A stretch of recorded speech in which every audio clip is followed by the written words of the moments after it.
वो भी नहीं चले गए. Okay. Okay. Sorry, Dr. Jalal is not here, so we are going to present the next case, which is Dr. Farman Ullah, who was presenting initially some other case, but now he's going to present another one. So I am going to ask Dr. Farman Ullah from PIC, Peshawar. Yeah. Yeah. So resilience of hope in face of adversity. So he's going to present this one. Please welcome. Thank you. Really sorry for the technical problem. Actually, the problem was I had two cases and they downloaded the one cases 2 times. Okay, no issues. You can present. Problem. So I am Dr. Farman Ullah, Fellow Interventional Cardiology, Hyderabad Medical Complex. My case is the resilience of hope in the face of adversity. Next slide, please. So we had this 55-year-old female lady. She is hypertensive, presented with acute inferior wall MI.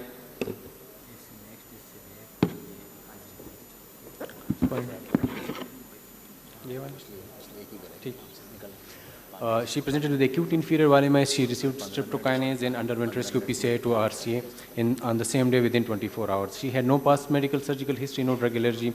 Systemic review and examination was unremarkable. Baseline investigations and echo were within normal limits. She had PCI to RCA and then she was admitted for stage PCI to LAD with rotablation. This is her coronary angiogram of the RCA, and this is her rescue PCI to RCA with the 3 into 24 mm drug stent with 3.25 NC. This is her baseline angiogram showing the left system.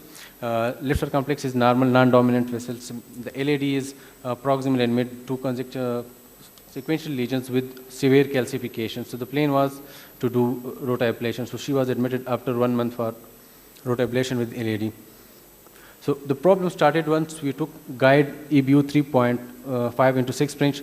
We couldn't get a coaxial alignment of the guide catheter. Then we exchanged it to the AL2 guide catheter.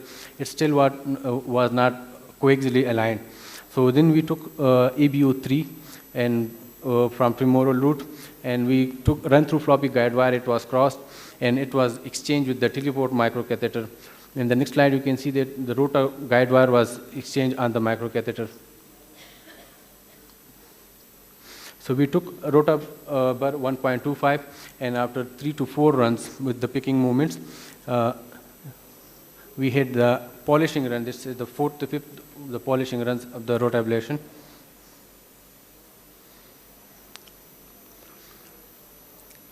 This is the post-rota shots. And then you can see the left coronary cusp dissections.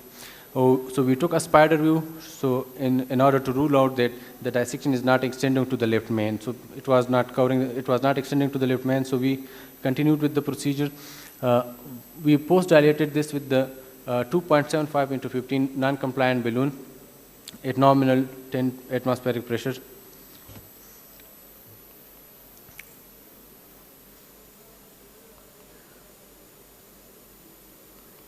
Previous slide. So after NC balloon, I think this slide is not playing. After NC balloon, there was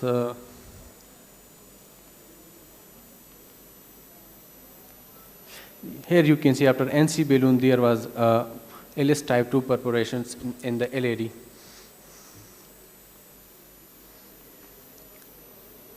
So we used 2.5 15 balloon per balloon tamponade, and after 10 to 15 minutes of balloon tamponade, we took a shot. Patient became symptomatic, so we took a shot. So she was symptomatic with ECG changes. There was significant proximal LAD dissection, and here the perforation was sealed. So we thought that the patient is symptomatic because of the dissection. So that's why we planned to cover the dissection. So we took a 275 into 46 mm drug-eluting stents, and we covered the proximal lesion. We had difficulty in crossing the distally.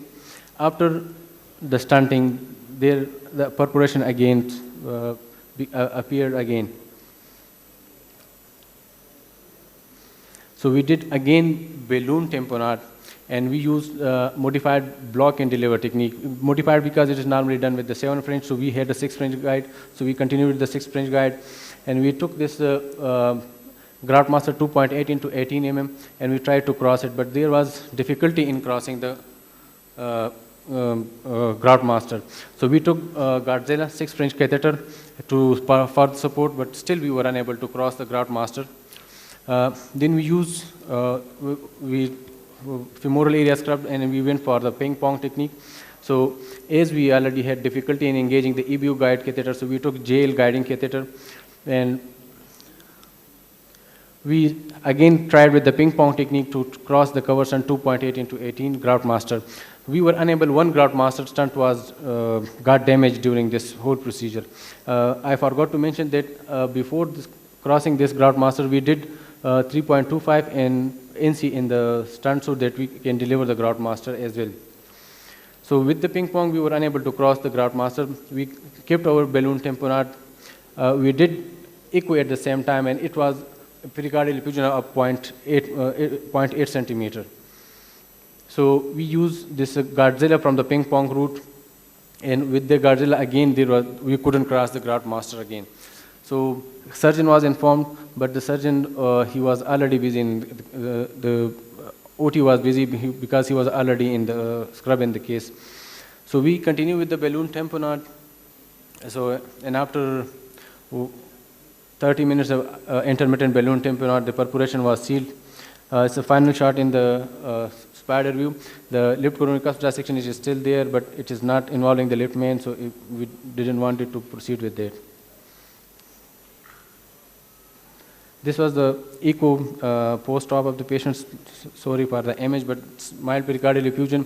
We didn't do anything about the pericardial effusion. Patient was managed conservatively, and she was kept in for 72 hours in the HDU unit, and she was all right. And after third day, she was discharged home. After 1 month and 2 month follow-up, patient is asymptomatic with normal daily life activities. Thank you so much. Farhan, Thank you you. didn't look at left main. What's going on in the left main? You continue to do the rota. You can see after first shot when we see that there is left coronary cusp dissection, we took a spider view to rule out that the left coronary cusp dissection is not extending into the left main. I can show you.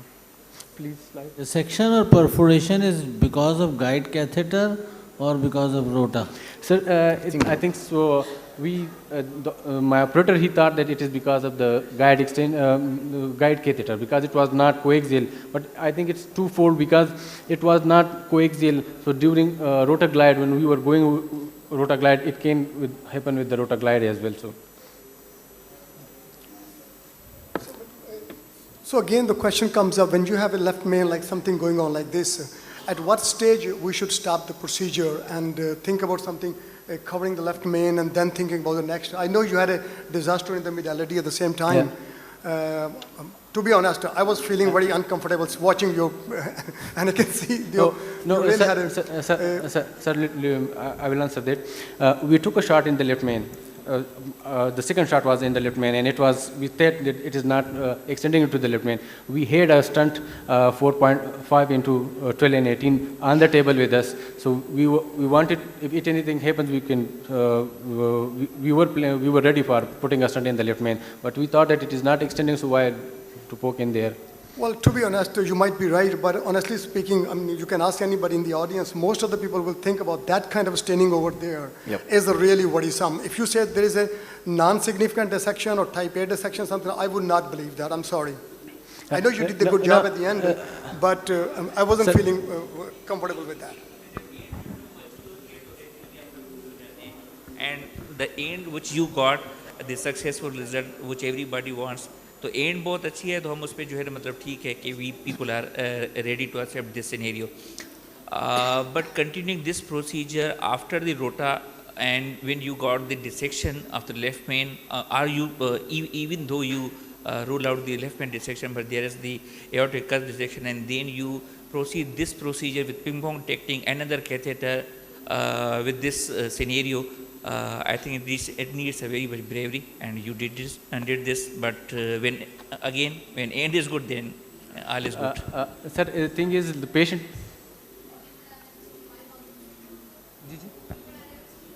Patient was hemodynamically stable only. No. She was stable. We were ready for that, but the patient was stable, hemodynamically stable. Only once after first tamponade patients, when we took a shot, there was significant dissection. Their patient becomes symptomatic. She complained of the chest pain, and there were some ECG changes. So once we took shot, after that, the perforation was sealed. So that's why we tried to put a stent in the LAD. Yes, Dr. Kaleem. Did you do an IVS examination although angiographically doesn't look like left main involvement? Or did you have planned to do a CT angio for this aortic dissection? Is it extending or not? Sir, or just you are following clinically with this? We don't have, this is Seth card program, so we don't have facility of intravascular imaging. I was on the Seth Sahulat program. Plan for the CT, we should have, but we didn't plan for CT because patient was stable and we thought that this will be healed. Dr. Farman, when this RCA was attempted, after the procedure in the same setting? No. RCA was done initially and this procedure was staged. So before RCA was done first and then after that you go? Yes, sir. Yes. Okay. Excellent presentation, Dr. Farman. Sir, there are two indications if you have a cusp dissection. Either if your dissection is extending into left main, number one. Number two, if you have a dissection and it is extending 40 millimeter into ascending aorta. That's it. My only question is that if you have dissection like that, I mean, how can you guarantee that, let's suppose this dissection extended in the next 24 hours. So how could you rescue a left main? I mean, how much you can wait for it? If this dissection extended, it involves left main, everything is covered by a false lumen. So how can you wait? I mean, and what will be the follow-up? Thank you. Okay. What I would do in this situation, I know people will have a different thoughts. You are sitting in a situation where adrenaline level is gone high and you have to think what the basics went wrong. So we knew from the get-go, the guider position where it was right against the ceiling of the left main. That's what you call it. So the position of the guider was not appropriate. And when we start seeing this kind of a stain, it's not a type A kind of a stain. It's the amount of stain over there in the left cusp, it is significant. What I would do is before we start the rota and all the thing, or before we covering the left, paying attention to the LAD, my strategy would have been to make sure I would cover the left main at the time. We have the stents available in the wire, putting a photo stent, taking an appropriate view. For example, taking a steep aliocaudal or then the aliocrani view to make sure you have a well visualization of this, because you see that later on during the procedure, he had a difficulty putting the stents there. So if the dissection was small enough to begin with, it is going to get worse with your each manipulation. He took a lot of time to put a stent into the LAD. And every time he was doing this, obviously he was making this left main even worse than. So I would have changed my strategy at this stage. That amount of straining is not we all know the classification of the dissection. This is not a type A dissection. It's almost looked like a perf, to be honest.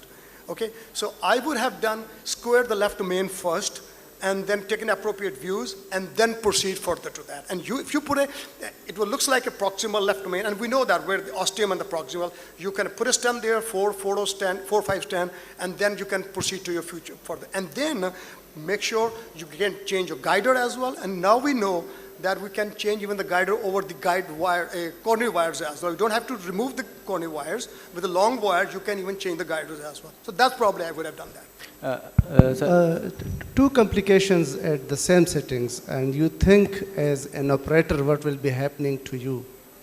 I think you observe the dissection, and if it is not extending, and you think as an operator that it is not giving you problem, because a left main ostial dissection coverage is not that a problem when you are having a wire. A real problem is the perforation and leading to tamponade and then pericardiocentesis and things like that. So I think as an operator, you have to deal with the life-threatening emergency first, and then. I think the only problem of the ping pong, when your one guide is not setting into the left main, and there is a dissection, and you are taking a second guide. So that may create a real problem and extension of that dissection. But then you think, what other option do you have? So you have to proceed with something to deal with your emergency. And it is the operator decision at that time how to tackle the emergency, because they are not bookish, they are not standard, they are not guidelines. It is your individual prompt decision at that time that if works for you, then you are the hero. Agreed.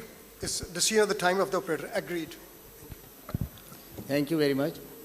Do we have Dr. Jalal here? Thank you, Dr. Farman.